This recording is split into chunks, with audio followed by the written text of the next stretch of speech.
sama salah satu muridnya. Jadi yang digantung salib itu bukan Isa Al-Masih, bukan Yesus. Mereka tidak mengerti, saudaraku, bahwa dosa umat manusia itu tidak bisa ditebus dengan cara biasa. Harus ada penggantian, harus ada pertukaran.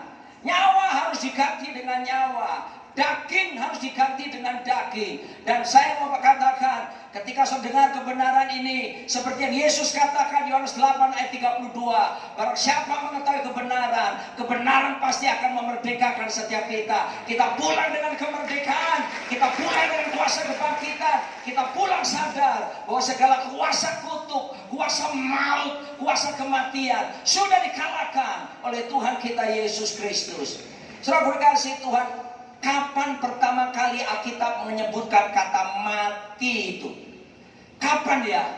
Ternyata pertama kali yang menyebutkan kata mati di dalam Alkitab bukan iblis. Kabar baik saudara ya. Yang pertama kali bilang soal kematian itu Tuhan itu sendiri. Di dalam Kejadian pasal yang kedua ayat 17, di sana dikatakan, tetapi pohon pengetahuan tentang yang baik dan yang jahat itu janganlah kau makan buahnya, sebab pada hari engkau memakannya pastilah engkau mati. Nah, saudara dikasih Tuhan Yesus Kristus, dengar baik-baik. Upah dosa itu adalah maut, kematian. Tapi kata mati pertama kali muncul, Tuhan yang mengucapkannya. Di mana itu? Di Taman Eden. Manusia belum jatuh dalam dosa. Jadi kondisi mati pada waktu itu, yang namanya maut di Taman Eden itu powerless, gak ada kuasanya apa-apa. Seperti lebah, lebah yang tidak punya sengatnya apa-apa. Itu di Taman Eden. Beda pada waktu manusia jatuh di dalam dosa, maut itu menjadi berkuasa sekali atas manusia. Nah, saya akan menjelaskan betapa pentingnya saudaraku Anda memahami ini.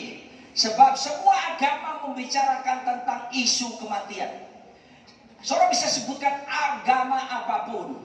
Saudaraku, saya tidak anti agama, saya beragama Kristen tentunya. Tetapi agama-agama di seluruh dunia membicarakan kematian. Tapi bagaimana mereka mengetahui tentang kematian?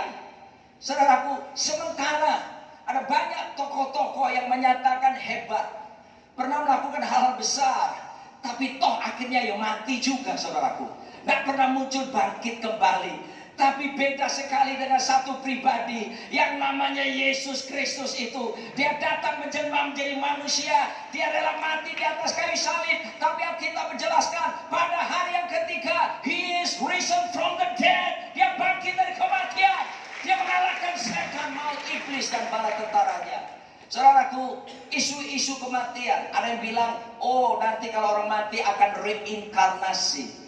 Ya, akan jadi makhluk yang lebih baik atau yang tidak. Gara-gara pandemi corona ini, saya jadi nonton drakor, saudaraku. Dan di drakor itu pula, saudaraku, mulai dari Vincenzo Casano dan yang seterusnya tadi.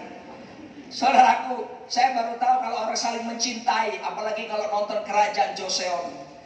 Kasihnya mau meninggal, lalu berkata, kita akan berjumpa dalam keabadian yang berikutnya. Kita akan ketemu lagi dalam kehidupan yang selanjutnya. Mereka berharap seperti itu, saudaraku. Ya, kalau hidupnya baik maka jadi manusia yang lebih baik. Tapi kalau hidupnya jahat, bisa manusia lebih rendah, atau level yang lebih rendah lagi jadi binatang. Ada yang berkeyakinan begitu. Ada lagi yang membicarakan soal kematian. Misalnya apa? Oh nanti kalau sudah mati mau kepingin masuk surga, lewati sebuah jembatan. Namanya apa? Sirotol Mustaqim. Jembatan yang dibuat dari rambut dibelah jadi 7. Betapa kecilnya saudara ke jembatan itu, sehingga saudara harus melewati lebih daripada pemain sirkus. Dan di kiri kanan Anda adalah api menyala-nyala. Dan kalau tidak berhasil melewati jembatan itu, lalu jatuh dan terbakar di sana. Ada yang mengatakan nanti kalau sudah mati harus ditimbang dulu lewat timbangan baik dan buruk. Kalau timbangan baiknya lebih berat daripada timbangan buruknya, masuk surga. Kalau timbangan buruknya lebih berat daripada timbangan baiknya, masuk neraka, saudaraku. Atau ada pandangan lain berkata begini, oh kalau mau kepingin mati masuk surga, maka begitu mati masuk neraka dulu sementara waktu, saudaraku. Waduh, saudaraku. Akan ada api penyucian di sana katanya. Dimurnikan. Sampai kapan? Nggak tahu. Hanya Tuhan yang tahu. Pertanyaan selanjutnya, itu api menyala-nyala kan? Iya. Masuk di sana? Iya. Nggak tahu waktunya kapan? Nggak tahu. Hangus dong. Saudara dikasih Tuhan. Teori-teori kematian muncul di sana sini. Tidak ada yang memberikan kepastian, saudaraku. Tapi mari saya tunjukkan apa yang dikatakan oleh Alkitab. Dan inilah, saudaraku, kebenaran yang sesungguhnya. Karena apa, saudaraku yang dikasih Tuhan? Begitu manusia jatuh dalam dosa, tidak ada satupun yang berkuasa untuk bisa melawan kematian. Ketakutan terbesar yang dialami oleh manusia, dengar saya. Ketakutan terbesar, saudaraku, yang dialami oleh manusia, itulah kematian. Betul tidak? 21 Maret tahun 2020, 2 tahun yang lalu, saya terbaring di Rumah Sakit Mitra Keluarga Kelapa Gading. Dan dalam keadaan sesak nafas, saturasi oksigen turun sampai 84%. Dokter tidak pakai PCR, karena kalau pas PCR pada waktu itu butuh 8 hari. Ya, waktu itu dokter langsung tahu ini pasti positif COVID. Karena paru-paru saya CT scan putih semuanya, dan saya batuk gak bisa berhenti, panas tinggi 39,2 derajat, dan kondisi saya lemas sekali, saudaraku. Saya tidak berdaya. Dan saya dikasih obat tidur karena saya nggak bisa tidur, dan tetap nggak bisa tidur. Kurang ajar tuh COVID, saudaraku. Apalagi si Alpha dan Delta itu katanya, saudara. Saudaraku, hari pertama saya masuk rumah sakit, besoknya, saudaraku, dan tidak boleh dikunjungi siapa-siapa kan. Dan dokter bilang, saudaraku, karena masih awal-awal COVID di Indonesia, tidak ada, belum tahu obatnya. Betapa jujur dan dokter saya. Saudaraku dikasih Tuhan. Dalam keadaan seperti itu, besoknya saya dapat kabar. Beberapa teman pendeta-pendeta yang saya kenal baik, yang juga kena COVID, saudaraku, meninggal dunia. Beberapa nama, saudaraku, saya baca sampai saya terbaring. Tiba-tiba datang ke pikiran saya. Tuduhan dari si jahat berkata, kamu juga mati. Mati kamu. Tidak ada harapan kamu. Mati kamu. Tahukah, saudaraku, muncul rasa takut dalam diri saya. Jujur, saudaraku, pendeta juga manusia. Dan kondisi seperti itu, saudaraku. Tapi saudara sudah dengar kesaksian saya bagaimana kemudian saya lawan segala intimidasi jahat itu dengan perkataan firman, saudara.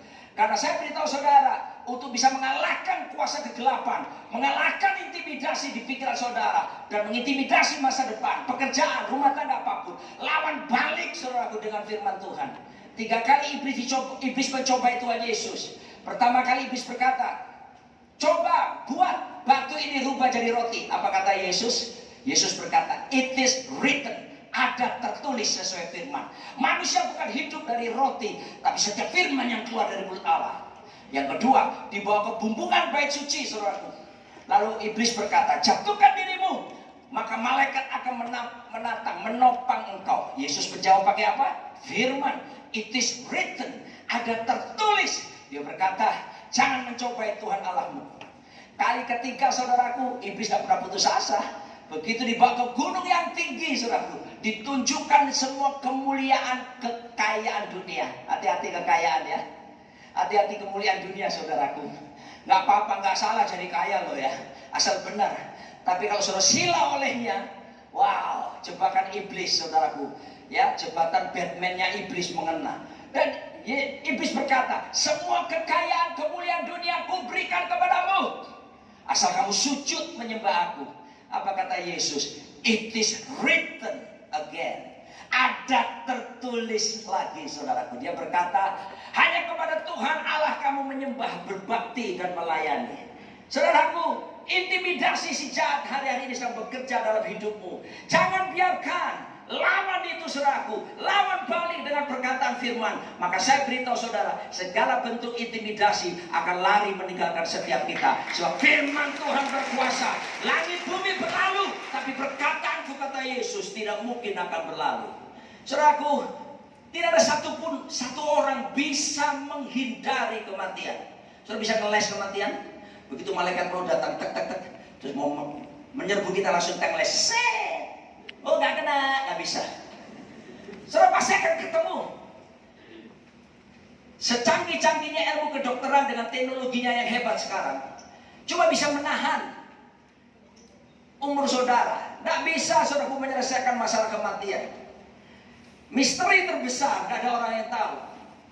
Satu hari kebaktian seperti ini saudaraku, saya ingat saudaraku di bilangan Bumi Serpong Damai Jakarta. Dan di sana saya berkhotbah tentang kenaikan Tuhan Yesus Kristus. Oh, bukan. Ya seperti sekarang. Seperti sekarang. Waktu saya berkata Yesus mati, saudaraku. Tiba-tiba salah satu penatua gereja, saudaraku, jatuh. Buang. Ibu-ibu berteriak. Kenapa, saudaraku? Karena keras sekali jatuh, kepalanya menyentuh di dalam berdarah, saudaraku. Saya sebagai hamba Tuhan ketika khotbah, saya lihat penatua ini saya kenal baik. Tadi sebelum saya ibadah, guyonan sama dia di toilet, saudaraku. Ya, saya diguyoni sama dia. Biasa kalau laki itu kan pipisnya itu berjajar pulau-pulau. Ya. Sambil berdiri begini dia guyoni saya gini. Bapak Pendeta Roni Daud Simeon, gitu saudara ya. Oke, tahu-tahu bapak itu jatuh, saudara. Saya pendeta karismatik, saudaraku, penuh Roh Kudus. Tak datangi, tak tumpangi tangan. Saya pikir kuasa kegelapan. Saya dalam nama Yesus. Datangnya tetap begini, saudara. Dan kemudian panitia datang dan dibawa ke belakang. Selesai kebaktian saya tanyakan, mana bapak itu? Meninggal, Pak. Siapa yang sangka ada orang meninggal di tengah khotbah? Dengerin khotbah saya lagi. Hati-hati saudara ya. Tidak ada. Cuma tidak ada yang nobody knows. Tidak ada yang tahu kapan waktunya kan. Saya sering 2 minggu lalu saya mengantarkan, menguburkan jenazah di keren tempatnya, San Diego, pakai Hills, bukan United States ya, tapi di daerah Kerawang. Waktu itu saudaraku, karena ini pengusaha besar yang meninggal, saya berkata kepada seluruh keluarganya dan para karyawan yang datang, saya bilang begini, hari ini kita mengantarkan jenazah, siap-siap loh, satu hari kita yang diantarkan. Dan yang bisa menghindari itu, kasih tahu sebelahmu, siap diantar. Ini pendeta kok nakut-nakutin itu saya. Supaya saudara perhatikan di sini. Tidak ada bisa melewatkan itu. Tidak ada bisa menghindari. Dengan fakta berikutnya, tidak ada bisa melawan kematian. Siapa yang bisa melawan? Dalam nama Yesus. Sudah mau masuk? Tolak.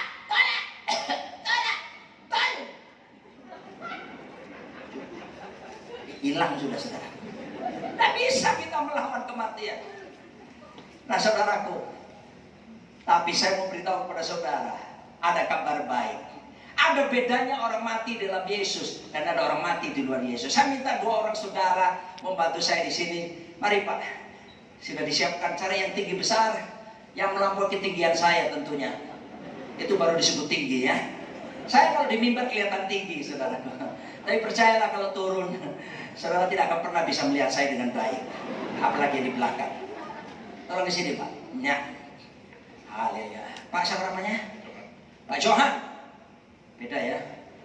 Oke, bagus. Boleh ada satu pribadi yang ketinggiannya sama dengan saya, boleh jadi sukarelawan. Ada? Yang tingginya sama dengan saya. Oh, silakan Pak. Sama ya Pak ya kita? Oke, haleluya. Gak apa-apa Pak, walau kecil orang Surabaya bilang cili aree, saduane saudara ya, tendangannya kan gitu ya. Sini Pak. Saudara perhatikan, pada waktu Adam di Taman Eden, perhatikan, Eden itu artinya the place of the presence of God, tempat hadirat Tuhan. Jadi di Taman Eden, di hadirat Tuhan. Yang namanya mati ini, mati kan yang pertama kali menyebutkan Tuhan kan? Mati ini powerless, tidur. Nah gitu. Ya, mati ini tidak ada kuasanya apa-apa di Taman Eden. Dia jadi hidup, dia jadi berkuasa, dia jadi berbahaya ketika Adam melanggar perintah Tuhan. Tuhan bilang sama Adam, semua tanaman di pohon di Taman Eden ini buahnya boleh kamu makan, kecuali satu, tanaman pengetahuan baik dan yang jahat. Buahnya tidak boleh kamu makan. Oke? Sebab kalau kamu makan, pada hari kamu memakannya, kamu pastilah mati. Saudaraku, dengan suami-suaminya, firman Tuhan kali pertama datang pada suami. Alkitab mencatat gitu. Suami-suami dengerin ya. Anda harus jadi imam, nabi, raja di rumahmu. Imam itu mewakili keluargamu buat Tuhan. Nabi itu mewakili Tuhan buat keluargamu. Raja artinya kamu menegakkan aturan, rules, ketentuan, kebenaran di rumah tanggamu. Itu tugas pria. Kalau enggak, kamu akan mengalami seperti Adam. Waktu Adam makan waktu Hawa di situ ya. Hawa dirayu oleh Lucifer yang menyamar jadi ular. Adam ada di mana? Adam enggak jalan keliling-keliling sibuk kasih makan hewan. Enggak. Adam di sebelah Hawa. Ini tipe laki-laki, bukan dia loh, yang maksudnya Adam ini loh. SSTI rupanya, suami-suami takut istri. Kalau Surabaya lain, Persebaya. Nah ini ada Pak Jimmy, ini salah satu pengurus Bali United, ada di sini saudara ya. Haleluya. Tiap Bali suka sepak bola. Haleluya. Ya, kalau di Surabaya namanya Persebaya, Pak. Persatuan suami-suami tak berdaya. Di Jakarta lebih sadis lagi. DKI, bukan daerah khusus ibu kota, dibawa ketiak istri.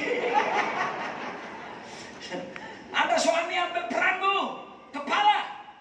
Jangan biarkan istrimu dirayu oleh si jahat. Firman Tuhan datang kepada dia. Saya pikir kenapa kok Hawa dibiarin? Adam ini tipe laki-laki yang biarin lu kuai gua cincai. No, tegas. Ketika dirayu dia diam saja. Bahkan istrinya memetik buah pengetahuan baik dan jahat, dia diam saja. Padahal dia tahu firman mengatakan jangan, mati nanti. Jangan ada toleransi untuk masalah dosa loh ya. Saudara harus tegas. Dan ketika saudaraku diserahkan ke suaminya, ya ampun, suaminya punya memakannya saudaraku. Kompaklah suami istri berbuat dosa. Pada hari kamu makan, dengar, pastilah kamu. Nah, pada waktu dia makan tidak taat, Adam jatuh dalam dosa. Kata dosa dalam bahasa Inggris sin. Tidak ada sins jamak. Kenapa saudara? Jenis dosa banyak, tapi kalau borong dosa disebut sin. Kenapa? Karena pada dasarnya dosa itu pemberontakan melawan keputusan Tuhan. Jangan pernah mencoba melawan Tuhan dengan segala keputusannya, saudara. Itu berbahaya. Mati. Nah, pada waktu kamu makan, mati. Gara-gara dosa masuk. Turn on. Namanya maut, hidup. Bapak di belakang saya. Mencengkeram. Nah. Pak yang sangar gitu loh, Pak. ini sudah bertobat sudah, jadi susah mencari.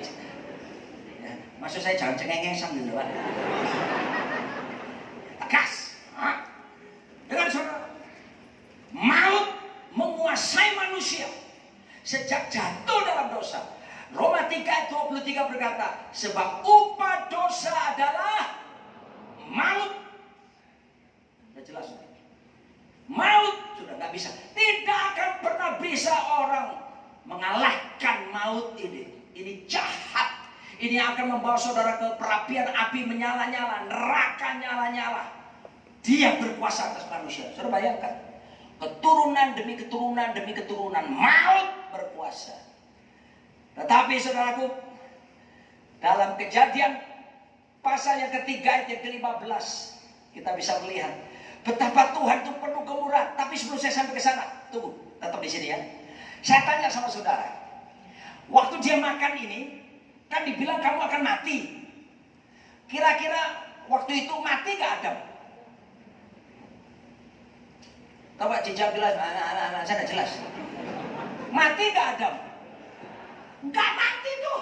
Loh, Tuhan bilang pada waktu kamu memakannya, pastilah kamu. Tapi kenyataannya Adam tidak. Berarti Alkitab salah dong. ini dia. Konsep kematian. Dulu saya belajar dalam teologi barat Amerika. Nah, ini ada dosen-dosen sekolah Alkitab pada di sini. Teologi barat mengajarkan mati itu salah satu definisinya terputusnya hubungan manusia dengan Tuhan. Atau teologi barat menunjukkan bahwa roh manusia terpisah dengan rohnya Tuhan. Oke? Tapi ternyata kalau kita lihat konteks Alkitab kita, ini pola pikir Ibrani Perjanjian Lama itu orang Yahudi, pola pikir Yahudi, mindset Yahudi harus kita selami. Ternyata dalam konsep mindset Yahudi, yang namanya dosa menyebabkan kematian itu hutang darah. Hutang darah. Saudaraku dikasih Tuhan. Ayatnya di mana, Pak? Tolong disajikan Mazmur 51 ayat yang ke-16. Tolong disajikan. Tidak ada di catatan khotbah saya, tapi saya teringat supaya saudara kuat dasar Alkitabnya ayatnya apa. Mazmur 51 ayat yang ke-16. Tolong multimedia. Ya. Nomor 14. Ayat ke-14. Mazmur 51 ayat ke-14. Ini, lepaskanlah aku dari hutang darah ya Allah, Allah keselamatanku, maka lidahku akan bersorak-sorai memberitakan keadilan. Perhatikan ya. Jadi menurut orang Yahudi, konsep berpikir mereka, mati itu hutang darah. Jadi kemudian datanglah Kejadian 3 ayat 15. Tolong disajikan. Kejadian 3 ayat 15. Tuhan datang segala gemuraan. Nah, jangan lihat sana, lihat sini. Woi meneng aja. Nurut aja lah. Saudaraku, Kejadian 3:15. Inilah demonstrasi kasih karunia pertama Tuhan. Inilah wujud kemurahan hati Tuhan kepada manusia yang jatuh dalam dosa. Kenapa saudaraku? Ketika Adam jatuh dalam dosa, dengar saya, Adam tidak kehilangan sorga. Adam kehilangan kerajaan Allah. Dosen bangkut-bangkut. Kita sering kali mikir, Miles Monroe waktu datang conference di sini dia ngomong Adam jatuh dosa tidak kehilangan sorga tapi kehilangan kerajaan. Kita nggak mikir. Karena sekarang kita bisa ngerti bukan? Karena mati itu hutang darah. Dia tidak kehilangan sorga, tapi otoritas kerajaan yang dipercayakan diambil sama Tuhan. Makanya saudaraku, dari abad ke abad manusia hidup tanpa otoritas kerajaan. So that's why, itu sebabnya Yesus datang ke dalam dunia. Bukan cuma menyelamatkan kamu dari dosa. Yesus datang kembali supaya memulihkan kembali otoritas kerajaan sorga dapat terjadi dalam hidup setiap kita lewat korbannya dia kayu sekali. Betapa dahsyatnya Tuhan kita. Oke? Nah, saudaraku, Kejadian 3:15. Tolong disajikan. Di sana dikatakan, saudaraku, aku akan mengadakan permusuhan antara engkau dan perempuan ini, antara keturunanmu dan keturunannya. Keturunannya akan meremukkan kepalamu, dan engkau akan meremukkan tumitnya. Tahukah saudara, ini nubuatan dari Tuhan, bahwa nanti satu hari seharusnya kamu mati, tapi mati ini hutang darah. Jadi Tuhan melakukan, kalau dunia properti istilah tukar guling. Ya, dunia bisnis mengenal cek mundur. Paham cek mundur? Cek mundur harus dibayar kan? Cek mundur harus dibayar. Tuhan melakukan cek mundur untuk Adam. Tukar guling untuk Adam. Kapan dibayar dilunasinya? Cek mundurnya sekian ribu tahun kemudian. Dan disitulah Yesus Kristus mati di atas kayu salib, membayar cek mundur yang menjadi hutang nyawa, hutang darah dari dosa-dosa manusia. Saudara bisa paham sampai di sini? Ini kasih Allah diberikan sehingga saudara dikasih Tuhan, Adam tetap bisa melanjutkan kehidupannya. Sudah. Tahun ke tahun, abad abad manusia terjebak dalam kuasa maut.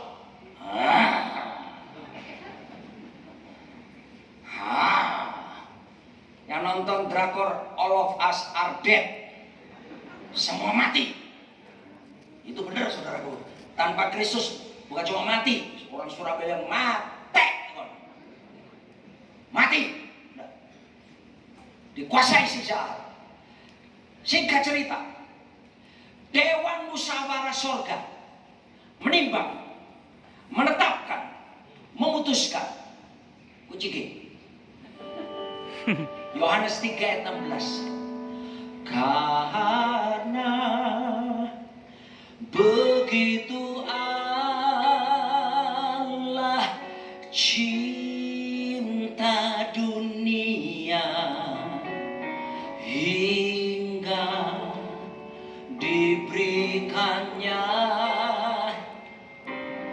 anaknya yang tunggal, supaya yang percaya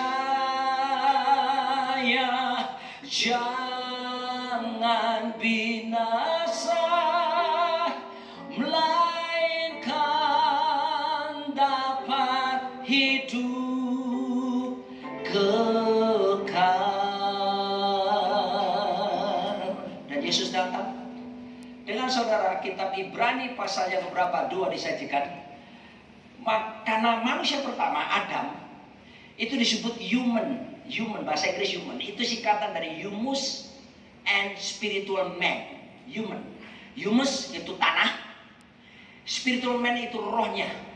Jadi manusia gabungan antara roh dan tanah. Paham ya?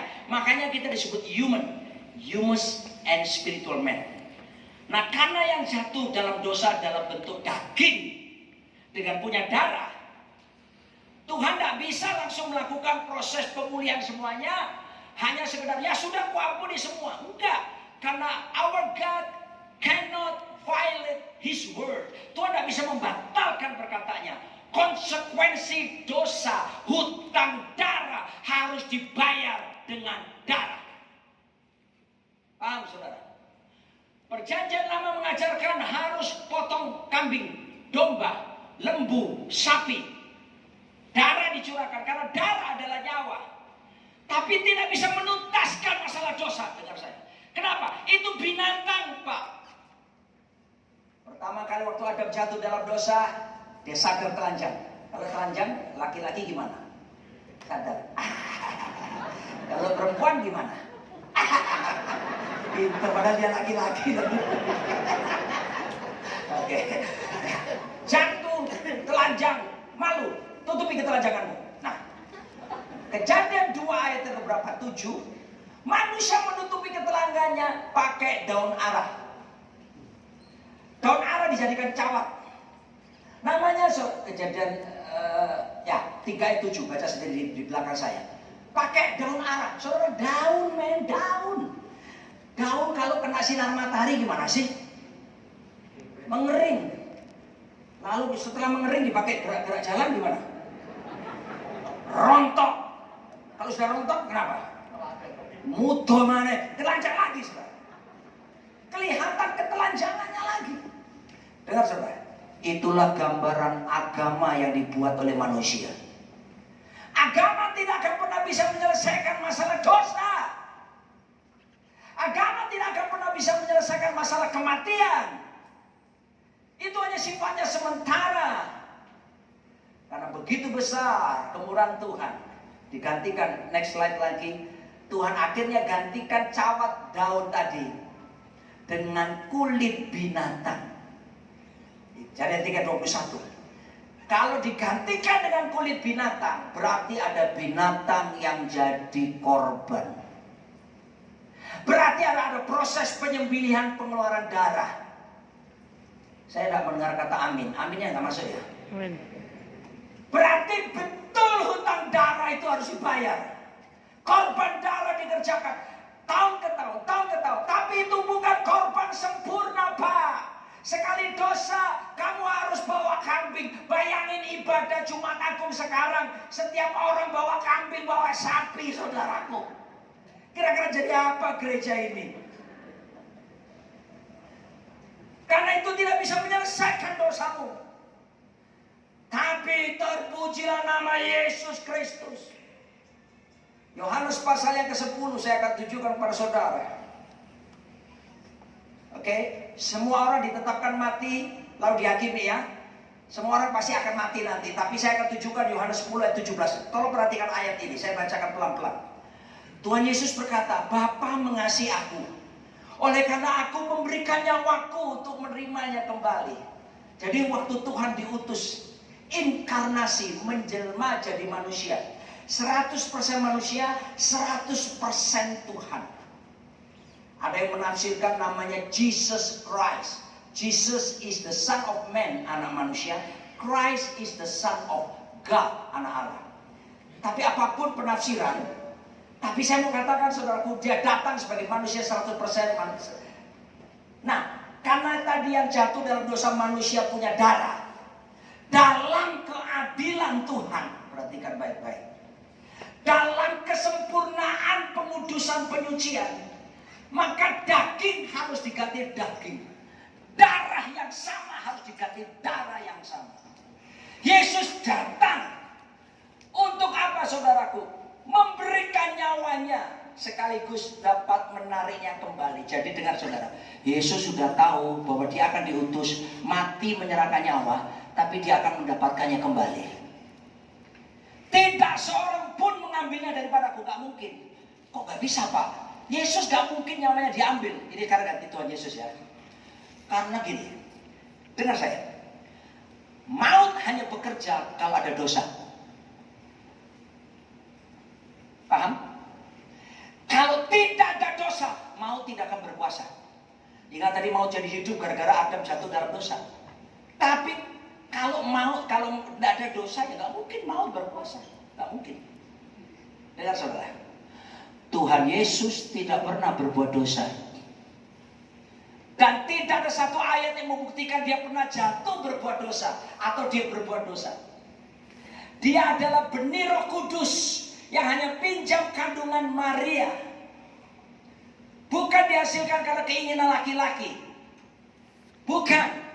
Makanya dia tumbuh 100% manusia, 100% Allah. Dia tidak pernah berbuat dosa. Karena dia tidak pernah berbuat dosa, dengar, dia tidak mungkin mati, Pak. Karena tidak ada alasan untuk membunuh dia karena tidak pernah berbuat dosa, kan? Karena dosa maut hanya bisa berkuasa kalau kita berbuat dosa. Kembali ayat 18 tadi. Saudara, lalu dikatakan, tidak seorang pun mengambilnya daripadaku, melainkan aku memberikannya menurut kehendakku sendiri. Aku berkuasa memberikan nyawa dan berkuasa mengambilnya kembali. Itu Tuhan kita. Itu tugas yang kuterima dari Bapa. Jadi memang dia akan diutus mati, tapi dia juga tahu bahwa nanti nyawanya akan kembali kepadanya. Bisa menangkap ini saudara? Tapi memang dia harus mati. Konsekuensi apa? Gantikan semua kita yang daging darah ini.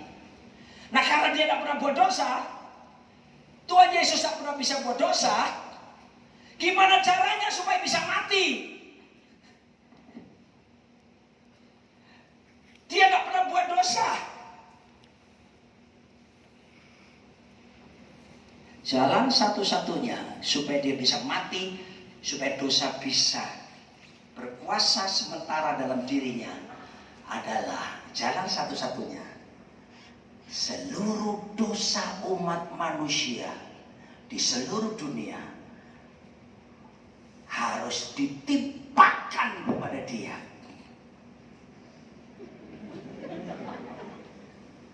Seluruh penyakit kutuk apapun yang menimpa hidupmu, kesialan apapun yang menimpa engkau, harus ditimpakan kepada dia.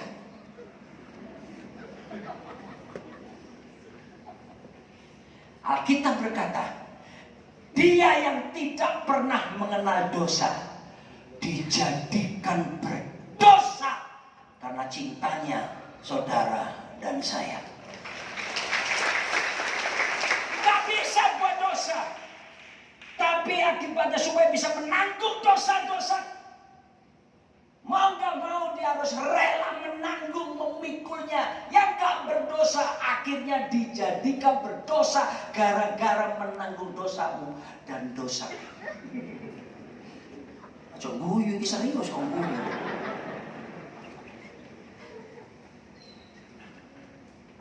Itu yang dikerjakan Yesus. Dan seluruh dosa perzinahanmu, dosa pornografimu, dosa korupsimu, dosa bohongmu, dosa matamu, dosa kesombonganmu, dosa keinginan dagingmu, dosa ketidaksetiaanmu, pengkhianatanmu, dosa apapun yang bisa kamu sebutkan, dengar saudaraku, semua ditimpakan tumpeng blak kepada Yesus. Dan karena dosa ditimpakan blak, pada waktu dipaku di atas kayu salib, dengar saudaraku, disitulah ada alasan saudaraku untuk maut bisa mati, membunuh, mengambil nyawanya saudaraku. Dan dia menyerahkan, saya koreksi, dia tidak membunuh, tapi dia menyerahkan nyawanya. Dia punya hak untuk mengambilnya. Demi apa? Menggantikan dosa saudara dan memikulnya ditanggung oleh dia. Ini yang menarik. Hari pertama di dunia kegelapan,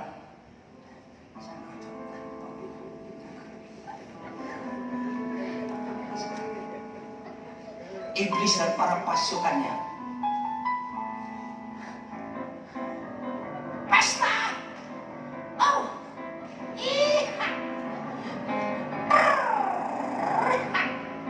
Katanya Tuhan mati, tak berdaya.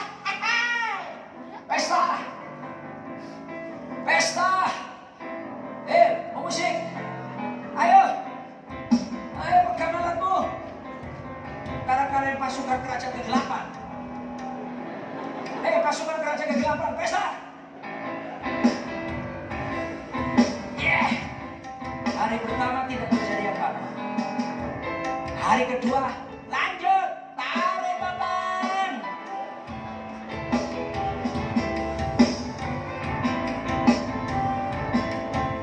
Hari kedua tidak terjadi apa-apa. Hari ketiga, dengar saudara, 1 Petrus 3 menjelaskan, di alam maut sekalipun, di Hades, Yesus Kristus saudaraku, dia tidak nganggur. Dengar ya, dia diberitakan, 1 Petrus dikatakan, dia memberitakan kabar baik, to proclaim kepada orang-orang yang sudah mati, yang roh-rohnya dipenjara di alam maut karena ketidaktaatan, karena dosa dan pelanggaran mereka. Roh mereka dipenjara di alam maut. Iblis datang ke mereka semua. Dan Yesus datang ke mereka semua. Yesus beritahu, I am the life, I am the resurrection, I am the Lord, I am the King of Kings. Dia beritahukan, dia proklamirkan kepada mereka semuanya. Dia tidak nganggur, work hard.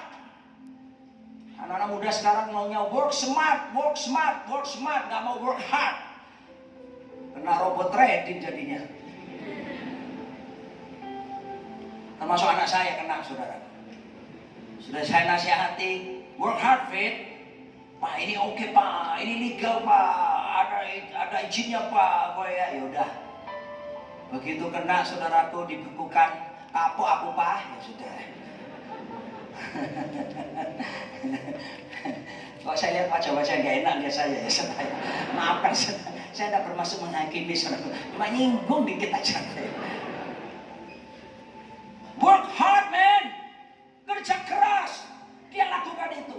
Dan saudaraku, lanjut, tarik beban.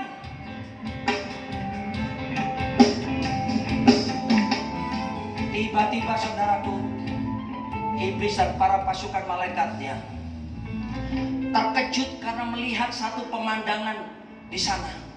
Makin lama makin terang, makin terang, makin terang, makin terang, makin terang. Sehingga kegelapan itu tidak bisa menguasai lagi dan diganti dengan terang. Dan waktu itu kita semua terkejut, iblis dan pasukannya terkejut. Karena apa? Sedang melihat, wow, Yesus ternyata saudaraku bangkit dan dia harus mengambil kunci kerajaan maut. Kunci, ayo cepetan. Kunci. Ya sudah ya. Ambil kunci kerajaan maut. Dan Alkitab saya menjelaskan pada hari yang ketiga Yesus bangkit dari kematian, mengalahkan dosa, mengalahkan maut, mengalahkan iblis dan para pasukannya. Haleluya.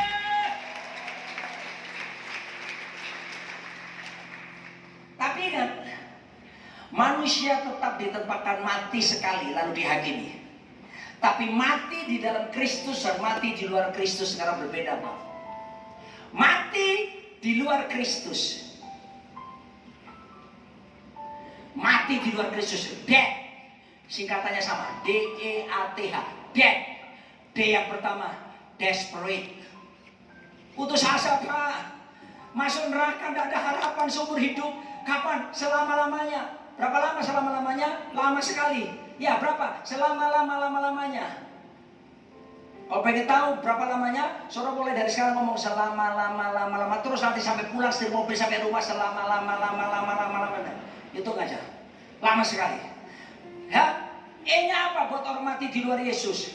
End of everything. Habis semuanya. Akhir dari segalanya. Surabayanya enak. Entek. A-nya apa? Agni. Apa itu? Penderitaan yang mendalam, disiksa siang malam di api neraka. Makanya menginjil, beritakan Injil di luar sana. Ada banyak orang hidup tanpa Yesus, saudara. Kasihan familimu, orang tuamu, anak-anakmu, temanmu. Beritakan Injil kepada mereka, kasih tahu bahwa kematian bisa dikalahkan. Ada yang bisa menjamin kehidupan kekal. Dan di bawah kolong langit ini tidak ada nama lain yang olehnya manusia bisa diselamatkan kecuali dalam satu nama, Yesus Kristus Tuhan. Lalu kemudian apa? Teror. Dan hanya jelas hell. Neraka itu bukan cerita orang tua waktu pengen supaya kita tidur waktu kecil. Neraka itu kenyataan. Neraka itu tidak dikhususkan untuk manusia seharusnya. Neraka itu iblis dan pasukan malaikatnya. Tapi iblis pasukan malaikatnya gak mau sendirian. Dia ajak manusia. Umat yang dicipta serupa segambar. Jatuh dalam dosa di bawah sana. Tapi sekarang mati dalam Yesus. Haleluya. Tangan ini Pak. Berkati Pak. Jangan pilih lagi gini Pak. Mati dalam Yesus. D-nya adalah Daddy's home. Mantap. Kita disediakan rumah di sana. Bukan kaplingan. Di Jakarta ada gereja yang ngajarin gini, cuma persembahkan korban persembahan ya. Kalau kamu kasih persembahan, kamu sedang mengumpulkan bahan bangunan di sorga buat rumahmu. Enak aja. Yohanes 16 Yesus berkata, di sana sudah ada rumah, bukan kaplingan. Katakan amin. Lalu yang berikutnya apa? Everlasting life, hidup kekal. Wow, udah gak bisa mati lagi. Memang nanti mati, tapi mati buat orang percaya Yesus, tutup mata di bumi, melek di sorga. Ayo kita merem 1, 2, 3. Melek lagi, masih di lembah pujian. Karena saudara belum mati. Nanti kalau mati meleknya lain. Amin. Lalu kemudian hanya absolute salvation, keselamatan mutlak. Bukan mudah-mudahan. Dosa kita ditebus, roh kita ketemu Tuhan, hidup kekal. Dan T-nya treasure, harta karun Pak. Alkitab berkata jalannya aja dibuat dari emas. Emas murni, bukan emas Jawa, emas Roni, emas Jimmy, emas Jeffrey, emas asli. Pak Erhan ini yang pernah meninggal 2 jam, pernah diangkat ke surga itu, dia lihat emasnya itu tembus pandang. Betul ya Pak? Saudaraku, dindingnya dibuat dari 12 batu permata yang mahal-mahal tanpa cutting. Itu masa depan kita. Itu disediakan bagi setiap kita. Yang terakhir, heaven. Sebab itu jangan pernah tukar hidupmu dengan dosa lagi. Bersyukurlah hari ini korban Kristus buat setiap kita. Dan beritakan Injil kepada banyak orang. bahwa ada harapan dalam penyakit mereka, ada kesembuhan. Ada harapan di tengah kesulitan yang mereka hadapi. Ada pengharapan sebab Yesus Kristus bangkit dari kematian dan mengalahkan maut. Hai maut, di mana senangmu? Hai maut, di mana kemenanganmu? Sebab maut telah dikalahkan oleh Tuhan kita Yesus Kristus. Selamat Paskah. Tuhan Yesus memberkati Anda semuanya.